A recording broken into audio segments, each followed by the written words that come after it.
নমস্কার বন্ধুরা, কাহিনী জাংশন অডিও স্টোরি চ্যানেলে আপনাদের সকলকে জানাই স্বাগত। আশা করি সবাই খুব ভালো আছেন। যে সকল শ্রোতা বন্ধুরা এখন আমার চ্যানেলটি সাবস্ক্রাইব করেননি, ভিন্ন স্বাদের নিত্য নতুন গল্প শোনার জন্য অবশ্যই চ্যানেলটি সাবস্ক্রাইব করে নেবেন। গল্প শুনে ভালো লাগলে অবশ্যই একটি লাইক দেবেন এবং আপনাদের মতামত কমেন্ট সেকশনে জানাতে ভুলবেন না। আজকে নিয়ে এসেছি লেখক শ্রী রবীন্দ্রনাথ ঠাকুরের লেখা দৃষ্টিদান গল্পটি দুটি ভাগে আপনাদের পাঠ করে শোনাব। গল্পটির প্রথম থেকে শেষ পর্যন্ত শোনার অনুরোধ রাখলাম। তাহলে চলুন দৃষ্টিদান গল্পটির প্রথম ভাগ আজকে আপনাদের পাঠ করে শোনাই। শুনিয়াছি আজকাল অনেক বাঙালির মেয়েকে নিজের চেষ্টায় স্বামী সংগ্রহ করিতে হয়। আমিও তাই করিয়াছি, কিন্তু দেবতার সহায়তায়। আমি ছেলেবেলা হইতে অনেক ব্রত এবং অনেক শিব পুজো করিয়াছিলাম। আমার ৮ বৎসর বয়স উত্তীর্ণ না হইতেই বিবাহ হইয়া গিয়াছিল, কিন্তু পূর্বজন্মের পাপবশত আমি আমার এমন স্বামী পাইয়াও সম্পূর্ণ পাইলাম না। মা ত্রিনয়নী আমার ২ চক্ষু লইলেন। জীবনের শেষ মুহূর্ত পর্যন্ত স্বামীকে দেখিয়া লইবার সুখ দিলেন না। বাল্যকাল হইতেই আমার অগ্নি পরীক্ষার আরম্ভ হয়। ১৪ বৎসর পার না হইতেই আমি একটি মৃত শিশু জন্ম দিলাম। নিজেও মরিবার কাছাকাছি গিয়াছিলাম, কিন্তু যাহাকে দুঃখ ভোগ করিতে হইবে সে মরিলে চলিবে কেন? যে দীপ জ্বলিবার জন্য হইয়াছে তাহার তেল অল্প হয় না। রাত্রি ভোর জ্বলিয়া তবেই তাহার নির্বাণ। বাঁচিলাম বটে, কিন্তু শরীরের দুর্বলতায়, মনের খেদে অথবা যে কারণেই হোক আমার চোখের পীড়া হইল।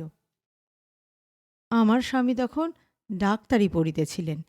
নূতন বিদ্যাশিক্ষার উৎসাহবশত চিকিৎসা করিবার সুযোগ পাইলে তিনি খুশি হইয়া উঠিতেন। তিনি নিজেই আমার চিকিৎসা আরম্ভ করিলেন। দাদা সে বছর বিএল দিবেন বলিয়া কলেজে পড়িতেছিলেন। তিনি একদিন আসিয়া আমার স্বামীকে কহিলেন, করিতেছ কি? কুমুর চোখ দুটো যে নষ্ট করিতে বসিয়াছ, একজন ভালো ডাক্তার দেখাও।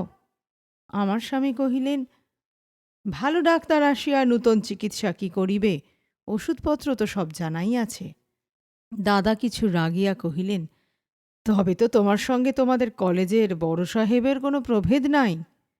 স্বামী বলিলেন, আইন পড়িতেছ, ডাক্তারির তুমি কি বোঝো? তুমি যখন বিবাহ করিবে তখন তোমার স্ত্রীর সম্পত্তি লইয়া যদি কখনো মোকদ্দমা বাঁধে, তুমি কি আমার পরামর্শ মতো চলিবে? আমি মনে মনে ভাবিতেছিলাম, রাজায় রাজায় যুদ্ধ হইলে উলুখড়েরই বিপদ সবচেয়ে বেশি। স্বামীর সঙ্গে বিবাদ বাঁধিল দাদার। ভাবিলাম, দাদারা যখন আমাকে দানই করিয়াছেন, আমার সম্বন্ধে কর্তব্য লইয়া এ সমস্ত ভাগাভাগি কেন? আমার সুখ দুঃখ, আমার রোগ আরোগ্য, সে তো সমস্তই আমার স্বামীর। সেদিন আমার এই এক সামান্য চোখের চিকিৎসা লইয়া দাদার সঙ্গে আমার স্বামীর যেন একটু মনান্তর হইয়া গেল। সহজেই আমার চোখ দিয়ে জল পড়িতেছিল। আমার জলের ধারা আরও বাড়িয়া উঠিল। তাহার প্রকৃত কারণ আমার স্বামী কিংবা দাদা কেহই তখন বুঝিলেন না। আমার স্বামী কলেজে গেলে বিকেলবেলায় হঠাৎ দাদা একটা ডাক্তার লইয়া আসিয়া উপস্থিত। ডাক্তার পরীক্ষা করিয়া কহিল, সাবধানে না থাকিলে পীড়া গুরুতর হইবার সম্ভাবনা আছে। এই বলিয়া কি সমস্ত ওষুধ লিখিয়া দিল। দাদা তখনই তাহা আনাইতে পাঠাইলেন। ডাক্তার চলিয়া গেলে আমি দাদাকে বলিলাম, দাদা, আপনার পায়ে পড়ি, আমার যে চিকিৎসা চলিতেছে তাহাতে কোনো রূপ আঘাত ঘটাইবেন না। আমি শিশুকাল হইতে দাদাকে খুব ভয় করিতাম। তাহাকে যে মুখ ফুটিয়া এমন করিয়া কিছু বলিতে পারিব, ইহা আমার পক্ষে এক আশ্চর্য ঘটনা। কিন্তু আমি বেশ বুঝিয়াছিলাম, আমার স্বামীকে লুকাইয়া দাদা আমার যে চিকিৎসার ব্যবস্থা করিতেছেন, তাহাতে আমার অশুভ বই শুভ নাই। দাদাও আমার প্রগল্ভতায় বোধ করি কিছু আশ্চর্য হইলেন। কিছুক্ষণ চুপ করিয়া ভাবিয়া অবশেষে বলিলেন, আচ্ছা, আমি আর ডাক্তার আনিব না, কিন্তু যে ওষুধটা আসিবে তাহা বিধিমতে সেবন করিয়া দেখিস। ওষুধ আসিলে পর আমাকে তাহা ব্যবহারের নিয়ম বুঝাইয়া দিয়া দাদা চলিয়া গেলেন। স্বামী কলেজ হইতে আসিবার পূর্বেই আমি সে কৌটা শিশি তুলি এবং বিধিবিধান সমস্তই সযত্নে আমাদের প্রাঙ্গণের পাতকুয়ার মধ্যে ফেলিয়া দিলাম। দাদার সঙ্গে কিছু আড়ি করিয়াই আমার স্বামী যেন আরও দ্বিগুণ চেষ্টায় আমার চোখের চিকিৎসায় প্রবৃত্ত হইলেন। এবেলা ওবেলা ওষুধ বদল হইতে লাগিল। চোখে ঠুলি পরিলাম, চশমা পরিলাম, চোখে ফোঁটা ফোঁটা করিয়া ওষুধ চালিলাম, গুঁড়া লাগাইলাম।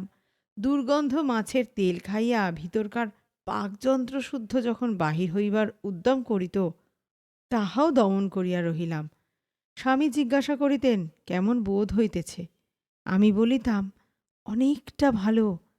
আমি মনে করিতেও চেষ্টা করিতাম যে ভালোই হইতেছে। যখন বেশি জল পড়িতে থাকিত তখন ভাবিতাম জল কাটিয়া যাওয়াই ভালো লক্ষণ। যখন জল পড়া বন্ধ হইত তখন ভাবিতাম এই তো আরোগ্যের পথে দাঁড়াইয়াছি। কিন্তু কিছুকাল পরে যন্ত্রণা অসহ্য হইয়া উঠিল। চোখে ঝাপসা দেখিতে লাগিলাম এবং মাথার বেদনায় আমাকে স্থির থাকিতে দিল না। দেখিলাম আমার স্বামীও যেন কিছু অপ্রতিভ হইয়াছেন। এতদিন পরে কি ছুতা করিয়া যে ডাক্তার ডাকিবেন ভাবিয়া পাইতেছেন না। আমি তাহাকে বলিলাম, দাদার মন রক্ষার জন্য একবার একজন ডাক্তার ডাকিতে দোষ কি? এই লইয়া তিনি অনর্থক রাগ করিতেছেন। ইহাতে আমার মনে কষ্ট হয়। চিকিৎসা তো তুমিই করিবে, ডাক্তার একজন উপসর্গ থাকা ভালো। স্বামী কহিলেন, ঠিক বলিয়াছ। এই বলিয়া সেই দিনই এক ইংরাজ ডাক্তার লইয়া হাজির করিলেন।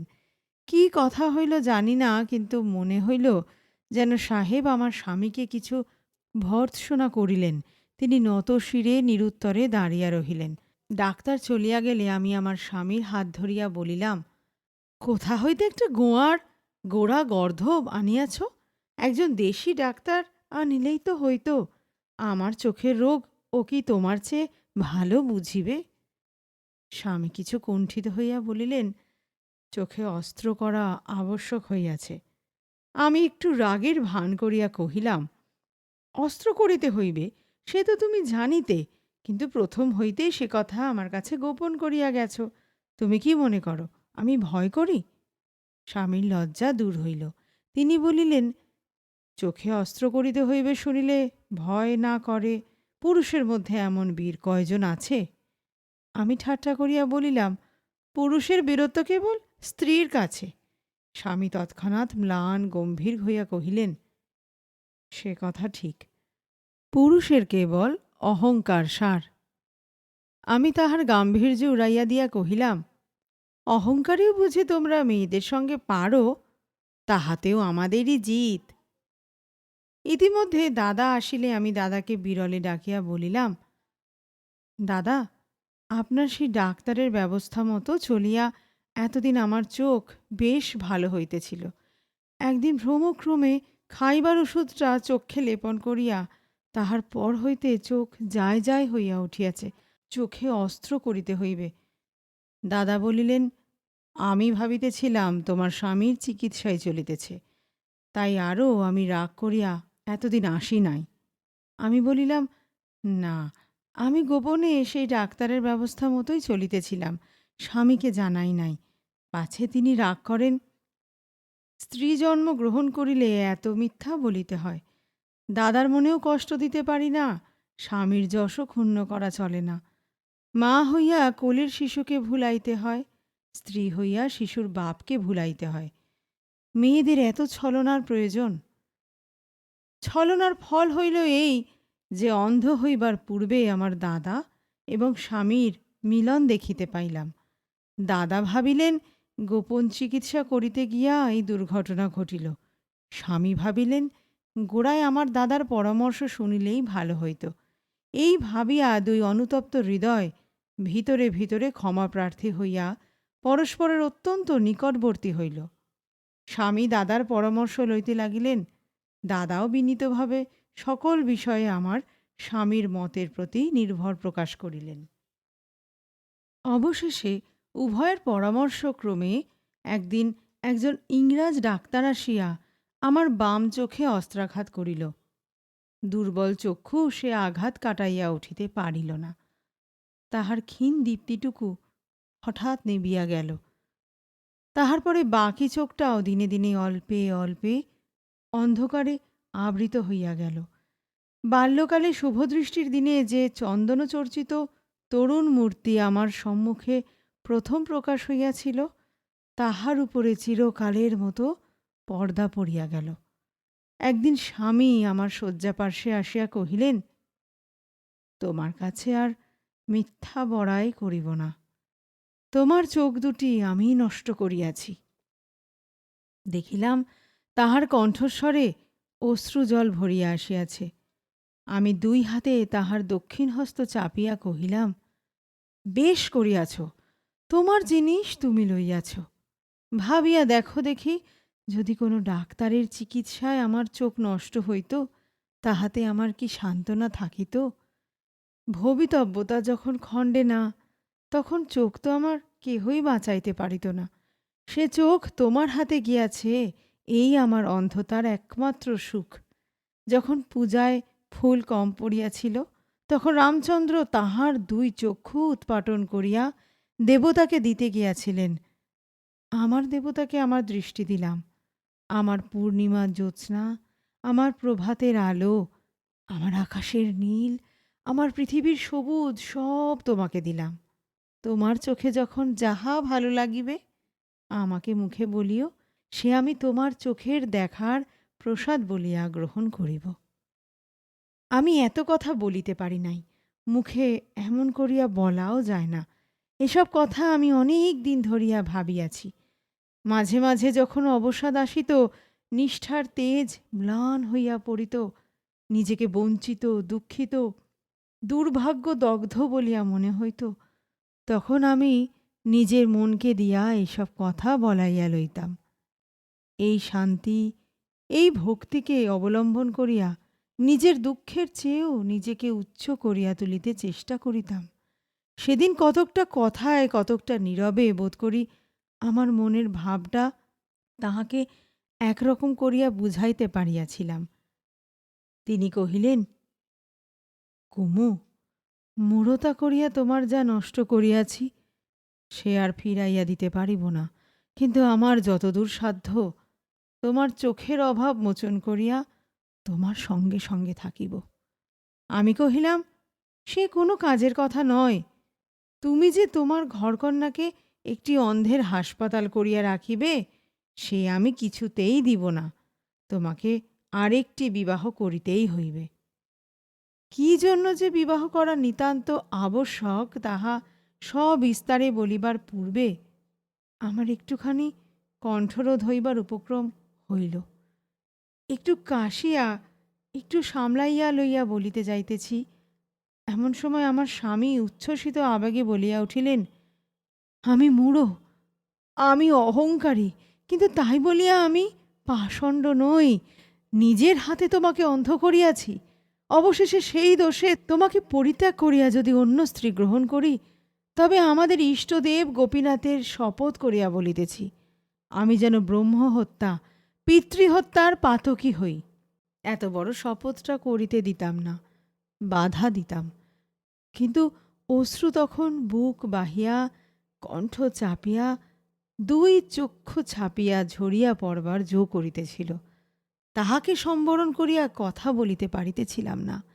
তিনি যাহা বলিলেন তাহা শুনিয়া বিপুল আনন্দের উদ্বেগে বালিশের মধ্যে মুখ চাপিয়া কাঁদিয়া উঠিলাম।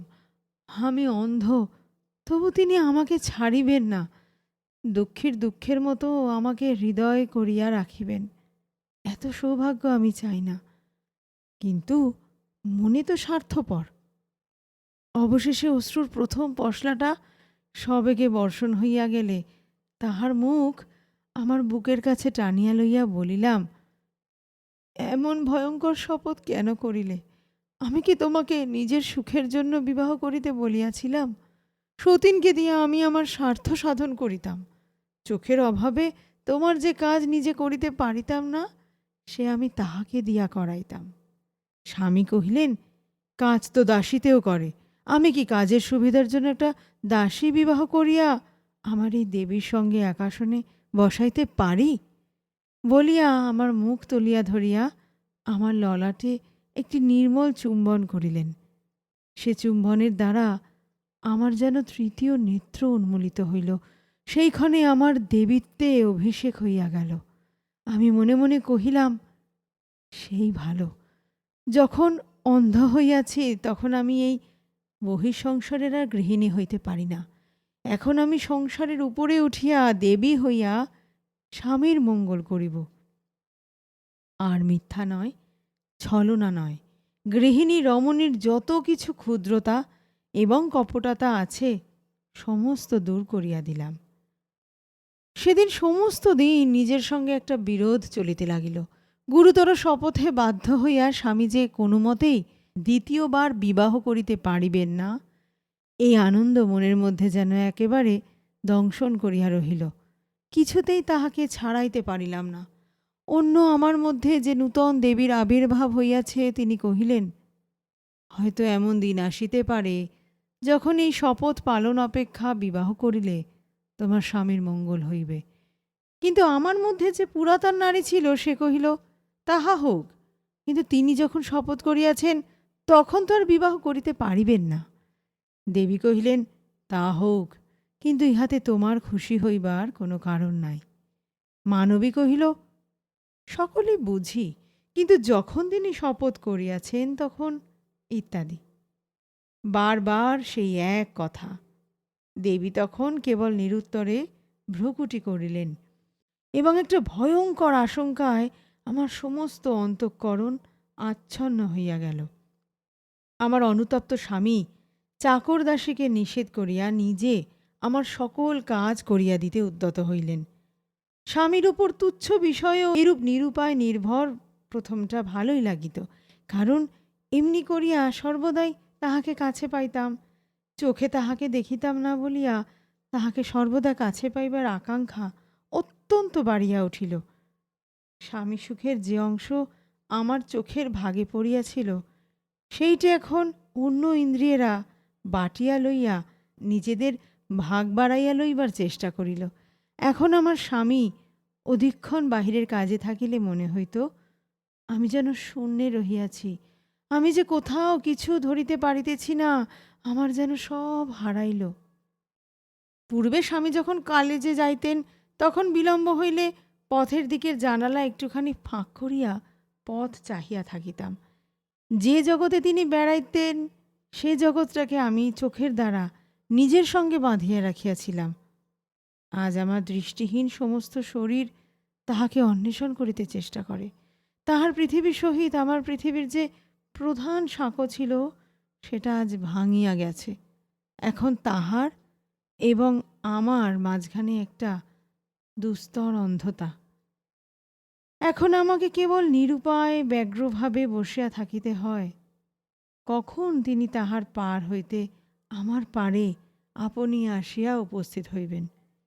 সেই জন্য এখন যখন ক্ষণকালের জন্য তিনি আমাকে ছাড়িয়া চলিয়া যান, তখন আমার সমস্ত অন্ধ দেহ উদ্যত হইয়া তাহাকে ধরিতে যায়, হাহাকার করিয়া তাহাকে ডাকে। কিন্তু এত আকাঙ্ক্ষা, এত নির্ভরতা তো ভালো না। একে তো স্বামীর উপরে স্ত্রীর ভারী যথেষ্ট, তাহার উপরে আবার অন্ধতার প্রকাণ্ড ভার চাপাইতে পারি না। আমার এই বিশ্বজোড়া অন্ধকার আমিই বহন করিব। আমি একাগ্র মনে প্রতিজ্ঞা করিলাম, আমার এই অনন্ত অন্ধতা দ্বারা স্বামীকে আমি আমার সঙ্গে বাঁধিয়া রাখিব না। অল্পকালের মধ্যে কেবল শব্দ গন্ধ স্পর্শের দ্বারা আমি আমার সমস্ত অভ্যস্ত কর্ম সম্পন্ন করিতে শিখিলাম। এমনকি আমার অনেক গৃহকর্ম পূর্বের চেয়ে অনেক বেশি নৈপুণ্যের সহিত নির্বাহ করিতে পারিলাম। এখন মনে হইতে লাগিল, দৃষ্টি আমাদের কাজের যতটা সাহায্য করে তাহার চেয়ে ঢের বেশি বিক্ষিপ্ত করিয়া দেয়। যতটুকু দেখিলে কাজ ভালো হয়, চোখ তাহার চেয়ে ঢের বেশি দেখে এবং চোখ যখন পাহারার কাজ করে, কান তখন অলস হইয়া যায়। যতটা তাহার শোনা উচিত তাহার চেয়ে সে কম শোনে। এখন চঞ্চল চোখের অবর্তমানে আমার জন্য সমস্ত ইন্দ্রিয় তাহাদের কর্তব্য শান্ত এবং সম্পূর্ণভাবে করিতে লাগিল। এখন আমার স্বামীকে আর আমার কোনো কাজ করিতে দিলাম না, এবং তাহার সমস্ত কাজ আবার পূর্বের মতো আমিই করিতে লাগিলাম।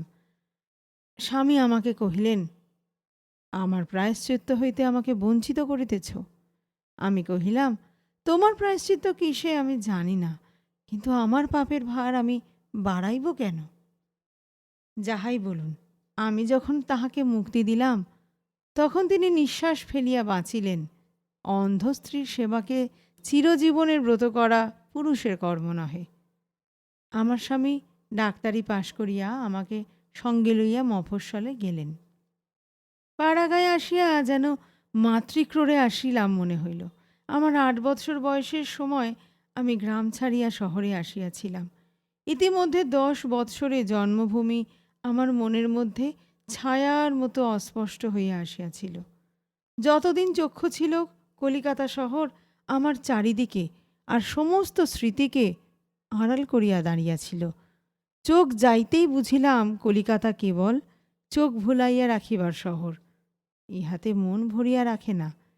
দৃষ্টি হারাইবা মাত্র আমার সেই বাল্যকালের পল্লীগ্রাম দিবাবসানে নক্ষত্রলোকের মতো আমার মনের মধ্যে উজ্জ্বল হইয়া উঠিল। অগ্রহায়ণের শেষাশেষি আমরা হাসিমপুরে গেলাম। নূতন দেশ, চারিদিক দেখিতে কীরকম তাহা বুঝিলাম না, কিন্তু বাল্যকালের সেই গন্ধে এবং অনুভবে আমাকে সর্বাঙ্গে বেষ্টন করিয়া ধরিল। সেই শিশিরে ভেজা নতুন চষা ক্ষেত হইতে প্রভাতের হাওয়া, সেই সোনাঢালা আড়র এবং সরিষা ক্ষেতের আকাশ ভরা কোমল সুমিষ্ট গন্ধ, সেই রাখালের গান, এমনকি ভাঙা রাস্তা দিয়া গরুর গাড়ি চলার শব্দ পর্যন্ত আমাকে পুলকিত করিয়া তুলিল। আমার সেই জীবনারম্ভের অতীত স্মৃতি তাহার অনির্বচনীয় ধ্বনি ও গন্ধ লইয়া প্রত্যক্ষ বর্তমানের মতো আমাকে ঘিরিয়া বসিল। অন্ধ চক্ষু তাহার কোনো প্রতিবাদ করিতে পারিল না। সেই বাল্যকালের মধ্যে ফিরিয়া গেলাম, কেবল মাকে পাইলাম না। মনে মনে দেখিতে পাইলাম দিদিমা তাহার বিরল কেশগুচ্ছ মুক্ত করিয়া রৌদ্রে পিঠ দিয়া প্রাঙ্গণে বড়ি দিতেছেন, কিন্তু তাহার সেই মৃদুকম্পিত প্রাচীন দুর্বল কণ্ঠে আমাদের গ্রাম্য সাধু ভজন দাসের দেহতত্ত্ব গান গুঞ্জন স্বরে শুনিতে পাইলাম না। সেই নবান্নের উৎসব শীতের শিশির স্নাত আকাশের মধ্যে সজীব হইয়া জাগিয়া উঠিল, কিন্তু ঢেকিশালের নূতন ধান কুটিবার জনতার মধ্যে আমার ছোট ছোট পল্লী সঙ্গিনীগুলির সমাগম কোথায় গেল? সন্ধ্যাবেলা অদূরে কোথা হইতে হাম্বাধ্বনি শুনিতে পাই, তখন মনে পড়ে মা সন্ধ্যাদীপ হাতে করিয়া গোয়ালের আলো দেখাইতে যাইতেছেন। সেই সঙ্গে ভিজা জাবনার ও খড় জ্বালানো ধোঁয়ার গন্ধ যেন হৃদয়ের মধ্যে প্রবেশ করে, এবং শুনিতে পাই পুকুরের পাড়ে বিদ্যালঙ্কারদের ঠাকুর বাড়ি হইতে কাঁসর ঘণ্টার শব্দ আসিতেছে।